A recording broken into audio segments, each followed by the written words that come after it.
Fakta baru mencuat dari kasus pembunuhan mahasiswa oleh pacarnya akibat telat head di Tasikmalaya, Jawa Barat, akhir November 2023. Ternyata korban Wiwin Wintarsi atau WW sudah hamil 3 bulan menurut hasil otopsi oleh polisi.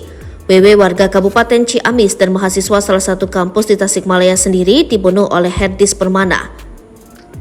Jasad WW ditemukan dalam kondisi bersimbah darah di semak belukar kebun durian di Kampung Sedalewi, Desa Puteran, Kecamatan Pager Ageng, Kabupaten Tasikmalaya pada Rabu 29 November 2023 sore. Polisi pun berhasil menangkap Herdis di rumahnya pada Kamis 30 November 2023 sore. Satu persatu fakta baru mengenai pembunuhan WW oleh Herdis Permana mulai tersibak.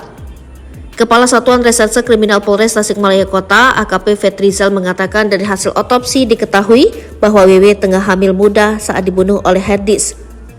Pada tubuh korban terdapat janin baru berusia sekitar 2-3 bulan, jelas Fetrizal melalui sambungan telepon. Dia menyebutkan WW meninggal akibat tusukan benda tajam di bagian leher. Ya, sesuai dengan pengakuan tersangka, ada penusukan 3 kali di bagian leher dan terkena pembuluh darah, lengkap Fetrizal. Selain itu, hasil otopsi menunjukkan adanya luka di bagian kepala serta bagian rusuk akibat benda tumpul. Pada tangan korban juga terdapat luka akibat tarikan dari tersangka saat melakukan aksinya, pungkas dia.